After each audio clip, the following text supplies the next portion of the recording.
Welcome to It Takes Two. I'm Blair. I'm Chris. And today we'll be talking about Real Housewives of Atlanta, Season 16, Episode 6. I need y'all to subscribe, like, share, comment. We got a lot to get into. You ready, Blair? I'm ready. Let's go. So Brit has not been sleeping. So many people have been messaging her about the Kenya event and the photos that were shown of her.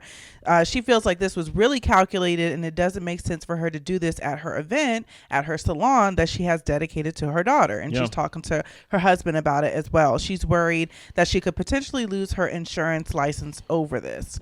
So she talks about how she let her boyfriend tape her when she was a teen, and she also did some webcam stuff in her 20s. She said that she had everything wiped from the internet and it's disgusting that Kenya dug this up. Okay. So Kelli goes by the house to visit her, brings her some food, just wants to check in on her, show her some love, and she also brought her a nurse with some IV fluids. Kelli couldn't believe that Kenya would do this at her event, and she tells her that Kenya got rid of the flowers and the card. Brit says that Kenya has been poking her since she met her, and she wanted to get a rise out of her. You want to go first or me?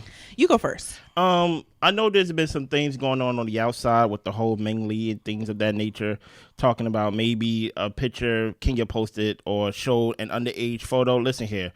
Brit said that there's a video of a boyfriend that has, some actions or whatever when she was underage, and she has some things that's on the webcam when she was in her 20s. So I don't know which picture was shown. Yeah. But I will say this, though.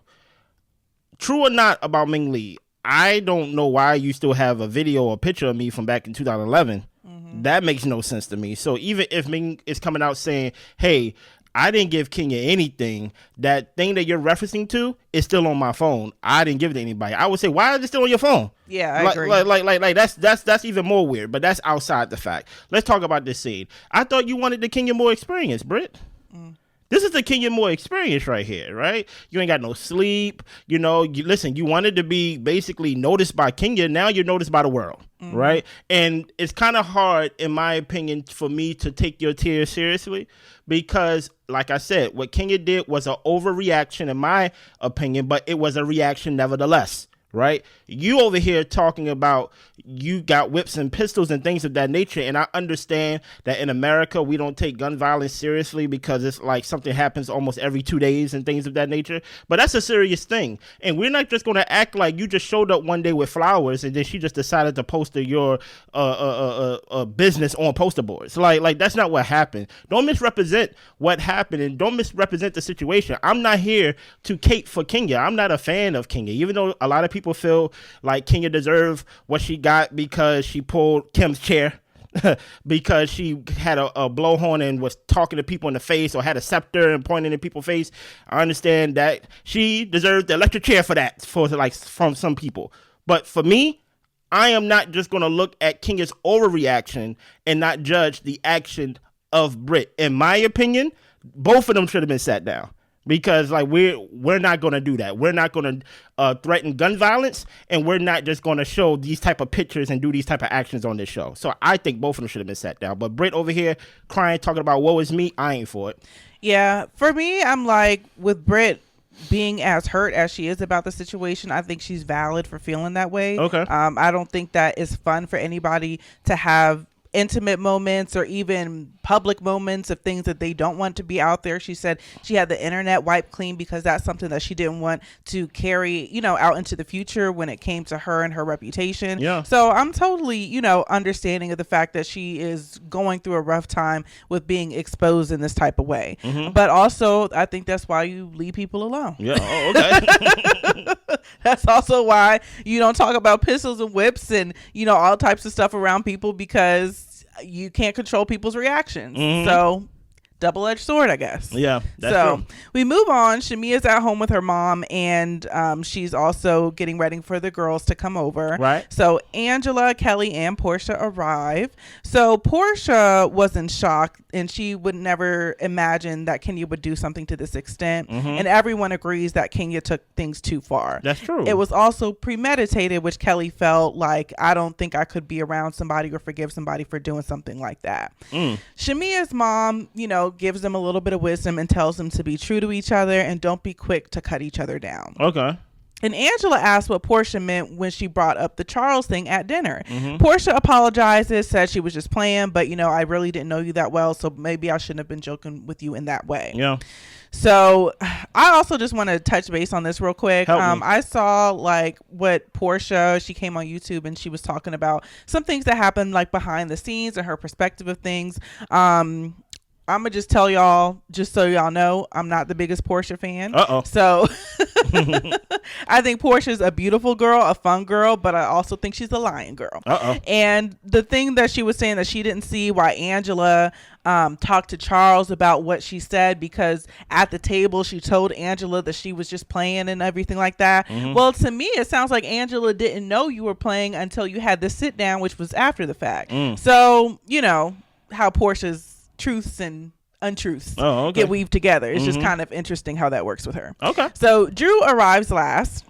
To me, I was like, Drew really didn't even need to come. Like, and I don't know if maybe it was on her call sheet to come last, but I'm like, Drew, you showing up late. It's kind of feeling like we really didn't need you in the scene. And that's not great to have you in that position. I don't know if Drew is trying to make an entrance, but you hit the nail on the head when it comes to Drew. If the scene is moving smoothly without you, then we're going to forget that you was even supposed to show up. Yeah. I didn't even know you wasn't there until you wasn't there, until you pulled up. And I was like, oh, Dad, why Drew always got to come last? Yeah. But, like Drew is there to basically be like, Porsha light. But the problem with Drew is that she's not funny like Porsha. Even though you're not a fan of Porsha and things of that nature, I think Porsha is a good time and funny. Now, is she a liar? Is she all these things? Is she the one that pulled Kenya down in her heels during the reunion, things of that nature, trying to fight? Yes. She is guilty. But she's also funny. You know what I'm absolutely. saying? So Drew is dealing with a lot of court stuff, but just it's weird kind of living with Ralph in the house in the way that they have to. Yeah. Angela asked Porsha if she's feeling supported in her divorce, because that's really what we want to know about. So Porsha said that Simon apparently filed paperwork saying that Porsha and her mom were breaking into the house, so she really doesn't like how he drew her mom into the situation. And also, you can't deny her child. Pilar has been asking about him. She reached out to Simon saying that Pilar wanted, to talk to him and that he was asking about him, and he left her on red. She feels like she doesn't love him anymore because the man that she's mourning is not the man that he currently is. He presented a different man, a different life than he actually was. So Kelli invites the ladies to a garden brunch for them to just kind of like see Brit and be there to support her, and everybody says that they will be there. Drew and Porsha are on okay terms, and she feels like they can coexist at this point. Porsha, this whole idea of that, hey, this man is not who he represented himself to be and things like that currently, I don't think you cared. I don't think you took enough time to know what type of guy he was and things like that. I think you was only caring about what you can get out of the situation. That's why when you got married and things like that, you quit your jobs and you basically was like, I am basically retired and I can live this life that I believe that I deserve and things like that. But at the end of the day, I'm not feeling that Porsha is. I feel like she's sad, but not sad because of the divorce. I think she's embarrassed. You get what I'm saying? And because she's embarrassed, she feels some type of way. Yeah. For me with Porsha, and I'm trying to find something nice to say. Find something nice about Porsha. Give me a minute. I'm trying to find it. Okay. No, I guess my thing is we all saw it coming, so it's kind of hard for me to really care too much about the fact that she's going through this divorce or however she's feeling about it, and even how Pilar's feeling about it. To me, I'm just kind of you don't involve your kids and intertwine your child into somebody that you don't know very well, and someone that you have a whirlwind romance with, and you decide to bind your life to them in this type of way, and that your kid is wondering where Papa is, and it's just kind of like, Porsha, I'm looking at you like you crazy. Yeah, why you calling Papa Drew? I mean, like Dennis is around, ain't he? He is a very involved father. Okay. So I'm just kind of I guess I'm just watching Porsha's life. That's all I can really say about it. That's very, listen here. Porsha is going to, listen, I like how Angela tried to, like, try to throw in, hey, how are you handling your divorce? Because you're not going to talk about it on your own. Right. That's why I am a big believer, give Angela first chance. She's working on. Listen here, Angela, we just did a deep dive on Angela and her crazy family. But other than that, Angela's my favorite housewife this season. She's my favorite housewife this season. Let's keep going. So we move on, and Kelli is spending some time with her oldest daughter, Chloe. Okay. She's 17 years old. They do some yoga, and she's talking about how she's stressed, and Chloe tells her it's always something with you. So Chloe has been there to support Kelli, and as well as her younger siblings, while Kelli's been going through this divorce. And while they're sitting down hanging out, a story comes across Kelli's phone, and she sends it to her daughter Chloe. Yeah. And it's pretty much an article talking about her ex-husband, the business, him being in jail, being in contempt of court, just pretty much everything that's went down. Okay. So he's been out of jail, but the younger girls still think that he's in jail. And the daughter, Chloe, she's just like, well, he seems like he's more concerned about the younger siblings instead of me. Like, I don't think he really cares for me too much. Yeah. And we learned that he is not the father of Chloe, but he did come into her life when she was around 3 or 4 years old. So for Kelli, it is odd to see him act so differently with her now. So she is trying to encourage her daughter to, you should still get out there, find love, get married, do whatever you want to do. And Chloe tells her mom, like, honestly, I don't really want to get married because what if I end up like you? Whoa. That is scary. But Kelli talks about how they could do some healing work, doesn't necessarily have to be counseling. And the daughter was like, actually, yeah, send me to the lady. I need to see a therapist. Yeah. Yeah. She said, I'd rather go to the lady than do this little yoga thing where you keep hitting this bowl. Yeah. I'm conflicted, and maybe I need some help, right? Why do we feel bad, or why does it seem like a bad thing that this guy is not reaching out to Chloe? I understand that he's been in her life since she was 2 or 3 and things of that nature, but didn't this man threaten your mother's life?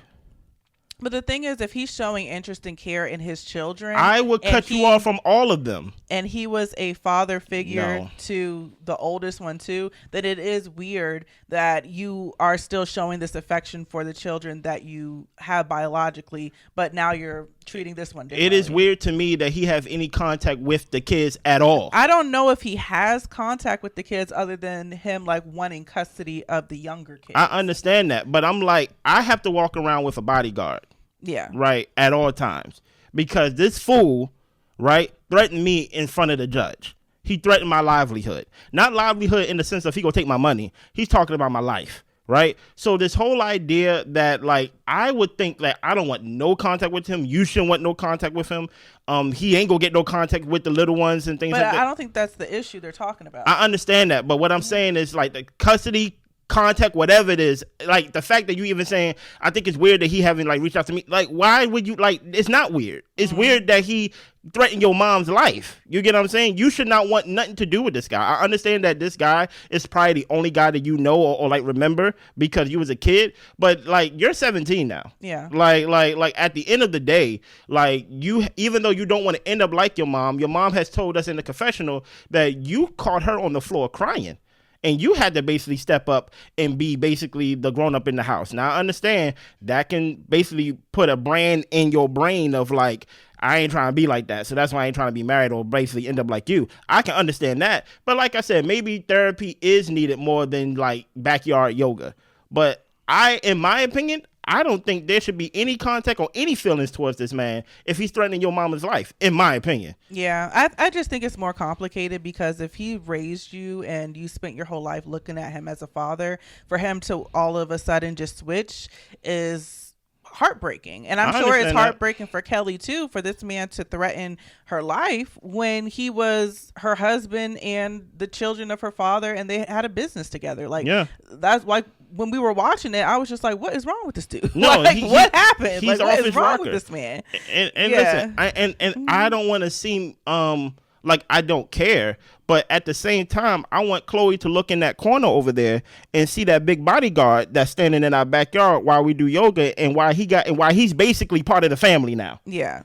Like I understand that it's complicated because that's the only guy you know, but Big Willie over there with the gun on his waist got to be here at all times to protect us. Yeah. Not just me, Because if he really wanted to get to my life, I'm positive, in my opinion, that like he will do whatever he can to get to me. If that means even hurting you. So like, nah, I'm not buying that. Yeah. And then also, I mean, her daughter's statement about, oh my gosh, like, I don't want to end up like you, Mom. Yeah. Like, that's scary. Like, that kind of, I was just like, ooh, I'm sure that stung a little bit. But at the same time, if you're sitting here, like, watching your mom hide in closets, cry on the floor, having to get bodyguards, that is scary. Where's your empathy? That is very scary. So, yeah, Kelli, over here talking about we'll do more meditative work. I'm with the daughter. Let's go to therapy. Let them be our first stop. Yeah, facts. So moving on to Drew's house. Every odd weekend, Drew has to leave the house, so Ralph has free reign of the house to care for the kids. Yeah. Her sister Allison is there, so they're getting packed up, putting everything in the car, getting ready to go. And she is having her last meal with the kids before she leaves when Ralph comes upstairs. Yeah. And he says, all right, it's about that time. Yeah. No. He said, it is time. It is time. Yeah. And Drew was like, my bag's already in the car. I'm getting ready to go, but I do want to talk to you for a minute. Okay. So apparently he was supposed to call the exterminator. Ralph said to Drew, I've been telling you to do it, but I guess in their legalities of things, it was under his responsibilities of the exterminator. Okay. So because of that, Drew is going to let that be one less thing on her table that she has to do. And Ralph doesn't understand what she's so busy doing and what she's paying for to where she can't pay for this exterminator. Yeah. That costs $100. So Drew is clearly irritated. She's like, you know what? I'm going to just go ahead and go. And she's talking to her sister in the car, just talking about how she has to change her responses to him because he really upsets her. He barely said anything to her. And I guess for me in this scene, I was just kind of like, Drew, I don't even know like why you wanted to talk to him at all. Like, if you guys have to talk through an app, like talk through the app or talk through your lawyers. Clearly y'all can't have normal conversations. Yeah. So I think this is what happens. For one, I don't even know if I believe this divorce, or I don't even know what to believe when I see Drew on TV. This is just a weird situation the way he got to live in the basement and things of that nature. And like I said, you can see the little petty wars that's going on. Yeah. Right? Why are you got to leave on the 1st and the 3rd every month, right? So why you want to like at 9 a.m. you got to be gone. You want to sit down and have breakfast at 8:58 and things of that nature. And then I got to come upstairs. I probably was standing on the door, on like the stairs, like, is she still here? Yeah. And then he came up and he's like, it's time. Like, okay, I'm leaving. My stuff is already in the car, but you're not gone. Yes. Like this is not a new thing that's going on. And like you said, it's the little petty wars. He's being petty. She's being petty, in my opinion, because guess what? You have all the other time, as Blair said, to say something in the app and things of that nature. And even he said, hey, why are you talking to me about like this? Why is this a thing that needs to be talked about right now during my time? Yeah. Right? I pay for everything in the house. And all of a sudden, she's like, you know what? I can't take this. I'm like, this wasn't even a yelling match. This wasn't even something that I would think that she would be that hurt about or even that dramatic about. But Drew is usually dramatic, and that's what's kind of hard to gauge what's true and what's not true. But to me, this was just the pettiness of their divorce. You know, she overstaying the time that she's supposed to be leaving, and he's basically saying, like, I ain't worried about that term. I ain't worried about that. Even though he live in the same house. So if whatever pests or things that they dealing with will get him, instead of getting it will get him as well as everybody else. I think he had no problem with the whole pest thing, but he just like, I'm not worried about that on my time. Yeah. So Angela goes through to see Shamia. She's in the studio with RL. Yeah. And they're talking about how Porsha pretty much responded negatively to Shamia's music when she was trying to share it was weird at the dinner. And Shamia said that it did hurt her feelings. She is Porsha's biggest cheerleader, so she would love to have that in response. She did talk to Porsha afterwards, but all Porsha could say was, I really didn't think it was you. So Angela hopes that the loyalty is reciprocated.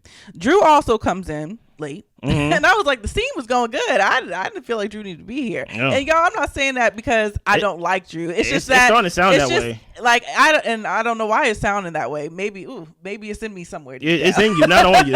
Maybe it's somewhere deep down in me. You don't like Drew or Porsha. Look, I'm about to say, I don't have a conscious bias towards Drew as far as I can tell. It's unconscious. But as long as exactly. But as long as the scene is going through, I don't know why. When she comes in, I'm just kind of like, oh yeah, she's here. But it makes sense for her to be there because she sings too. She does. So yeah, Drew's here, y'all. Okay. So Shamia said that Mia No, she said that, who is it? She's not used to like singing and everything like that. She was in a group with Carrie Hilson, and RL really helped build up her confidence to get back in the studio and to record. Yeah. And Drew feels the same way about Dennis, and this project could potentially help pay for PJ's college. Okay. And Shamia, being the loyal friend that she is, you know, always bigging up Porsha and was just like, look, the college is paid for. And Drew's like, well, it might pay for some snacks or something.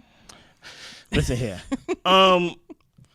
I think Angela did a good job this scene of stirring the pot, being the spoon, basically saying, oh, like, you know, it was very, you know, that whole Porsha thing at the dinner, and hopefully, you know, you are receiving back what you give. Right. You know, hopefully, like, you are feeling like you are being fed as much as you give your heart out. But one thing that Shamia said, which I'm not a fan of at all, is that she said she has a constant habit of being a people pleaser. Like she's a people pleaser, and I don't like those type of people. Because people pleasers, you can't really tell what's really them. You get what I'm saying? Because you're gonna adjust to whatever crowd you're in and things like that. So when it comes to like wanting to please people and things like that, I hope Shamia get to see that, hey, I have been given a lot, and I do deserve someone to at least acknowledge my music when I say it's me. Yeah. Like that's the least thing that I hope that she can receive, and a genuine apology or something like that. And I know, oh girl, I know it's you. Why would I say it's me and then you over here talk about it's Drew? Like that don't even make sense. And that's the thing too, when confronted about it, like Porsha can't even apologize. Yeah. Like she's just like, I really didn't think it was you. Well, your friend's feeling is hurt. Can you say sorry or something? But the thing about my bad, girl. Like something. But it's the whole idea of, I said that because it sounded really good. But the whole thing is, you knew she sung, right? Even if you may not know her voice, whatever, let's go with that. Why would she say it's her and it's somebody else? Yeah. At that, somebody else who's at the table. That makes no sense to me. That comes off as a little shady to me. Yeah. Right. So I hope Shamia kind of grows out of that people pleasing thing. You can still want people to feel good about you, but at the same time, not overexert yourself of trying to people please. You know.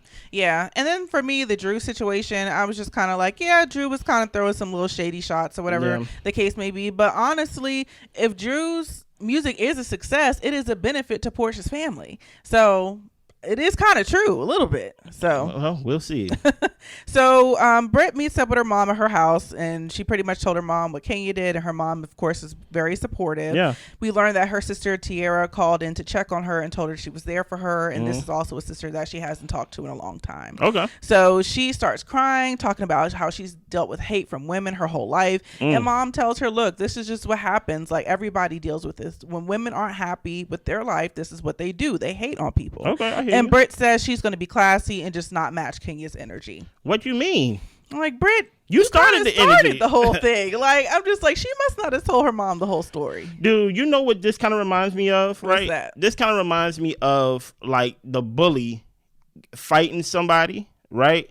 And the person they end up fighting is someone who knows how to fight, like real good, right? So the bully punches the guy that knows how to fight real good, and then when the guy who knows how to fight real good beat up the bully, everybody's mad at the fighter because they like, you didn't have to knock him out. Don't be mad at me because I'm good at what I do. Listen here, when it comes to matching energies, don't be mad at Kenya because she matched your energy and then went overboard with it and things of that nature. Like Blair said, that's why you don't talk about people, especially if you know you got dirt, especially if you know you got a past, especially if you tried to scrub the internet of your past, and then you're going to come on a show with this whole idea of, you know, I try to uplift women and things of that nature. But the whole time, as we're going to see in the last scene, you like to bite at people first.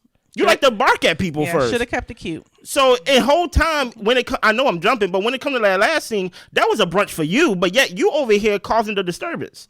But at the same time, you over here talking about some, like, you know what, I don't know what it is about women. I just can't get along with women. Watch out for those people that always say, like, you know what, I'm usually around guys a lot because I can't get along with women. But they are usually the ones that's biting at people, barking at people, violent, threatening with guns. Like, it's like, no. What is it about you, Brit, that you can take accountability for? I'm over here saying Kenya should have been sat down. I'm 100% saying, hey, Kenya, we can't do that, right? But at the same time, Brit, she did not pick on you.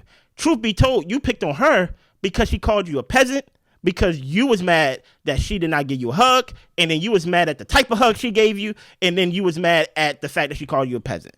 Mind you, you're talking about uplifting women and things of that nature. This is Housewives, right? To where basically the whole point of the show is that we go throw shade and then we're gonna resolve. We go throw shade and then we're gonna resolve. So don't try to give me this whole like you're this activist for women. Like I try to be there for women. No, you're not, right? You are the one that basically got into a battle with somebody who knows how to do it better than you.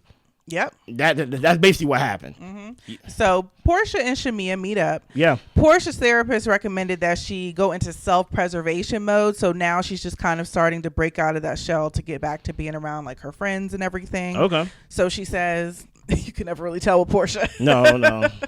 So they're joking about how getting older, your body starts hurting, and they start talking about Angela with these hot flashes and this fan that she carries around.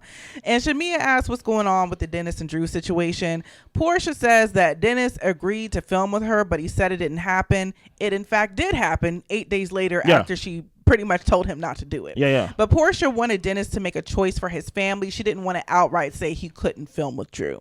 So they end up playing some games, and Shamia talks about how the embryo that she has remaining has 30% likelihood of implanting. And Porsha still has an embryo with Simon, but of course he's blasting her on the internet, so that is not something that's in the cards for her right now. Okay. How do you feel about I guess this is their first in episode 6, first one-on-one time where they actually get to play games and actually kind of look like friends in like some fashion. Yeah, I mean, they look like they always have a good time together. Yeah. I think that they really do have a good time together. I think Shamia's a good time. I think Portia's a good time. But just when it comes down to those moments of like vulnerability and apologies and accountability, that's when the friendship breakdown starts to happen, and that's where real relationships rely, is getting down to those like real aspects. Going out, having drinks, having fun and stuff like that, that's absolutely, a level of friendship. That's a real level of friendship. But they've known each other for longer than that they should be able to have serious situations and bounce back from it, rather than Shamia just kind of taking everything to the chin. Yeah, that's true. But I also feel like with this whole talk about like the embryos and family planning and stuff like that, I know that Shamia is still trying to expand her family, and I do hope that it works out for them. And I also hope that whatever they choose to do, it doesn't put any more stress on her body. And then with Porsha and Simon, she says that she's pretty much letting Simon say whatever he wants, because if he was to sit down with her, they really wouldn't have any issues, but he wants to be a star. And that could very well be true. Yeah. He could very well just want to be in the limelight. Yeah, I agree.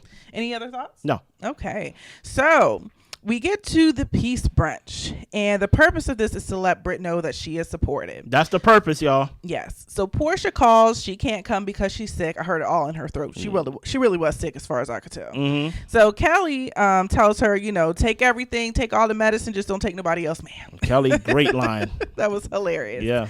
So Shamia and Angela arrive first, and she tells the ladies that, basically her ex-husband is out of jail and he owes her over $10,000 in child support, and he has only made one payment. Brit arrives, and already her guard is up because she doesn't know what to expect with these group of ladies. They ask Brit how she's doing, and she says, it's been rough, but she feels like she's past the worst of it. And Kelli starts talking about how, all the ladies, have talked to Kenya, and this is really your opportunity for everybody to hear your side. Well, Brit gets stuck on the fact that they talked to Kenya because she doesn't understand why they would even want to hear anything she has to say. So Brit is dealing with a lot, and Shamia says, oh yeah, like you did mention that you lost your insurance license. And Angela's asked, well, how could you lose your insurance license? And Brit gets buck with her, asking her, are you not paying attention to what's going on? And Brit and Angela is basically just like, I'm reading the room, like you're snapping at me, like you're going off, whatever the case may be. I have my own type of insurance, so it's not just something to where they can snatch your license from you. And Angela is just like, well, let's talk about how we actually even got into the situation. You're over here liking to throw rocks and hide your hands. So Kelli has Angela move seats because we don't need y'all sitting next to each other and the conversation getting heated. So Shamia asks her, well, Brit, how did you lose your license? And Brit says that she's under investigation. They don't just take your license away like that. And Angela was like, I thought so. And Brit asked her if she wants to twirl up out of here. And Drew's talking about how she's funny. Like, oh, so Kenya is here. The presence of Kenya is here. So Brit says, well, Kenya's not here because of the nasty work that she has done. And Drew was like, Kenya was wrong, but maybe you guys can get to the point where you can both admit that you both were wrong. Yeah. Brit feels like she can't be in the same space as Kenya. She already apologized for her wrongdoing, and it's a wrap on Kenya for her. Well, Shamia thinks that they need to focus on the good in each other, and everyone agrees to do better with doing that. They dance a little bit, and that is where we leave the episode. Listen here, one thing about Shamia go listen to her mama. Yeah. You know, her mama basically like, you know what, y'all should be tearing each other down. What is your thoughts on the whole, hey, this is a brunch for you, Brit? This is a peace brunch. Kelly's throwing it as your friend, as someone that supported you, as somebody who was there. And when things started popping off, Kelly left in support of you. Yeah. You get what I'm saying? But now Brit is the one barking and biting at people. Yeah. What is your thoughts? Well, I mean, Brit came in saying that her guard was up. Yeah. And I think that is, how do I say it? I feel like it's okay for her guard to be up, but the women were actually not in support of Kenya and what she did. And I think that Brit just hooked onto the fact that they talked to Kenya as though these women are her lifelong friends. Like, they have no loyalty to you. They can talk to Kenya, they can talk to you, and it's no love lost on either side. So I think that Brit kind of just digs her heels into certain things that really don't matter, you know, and then puts herself into situations to where she's windmilling. Can I ask you a question about what you just said? Yeah. Because I want to dig deeper on what you just said, right?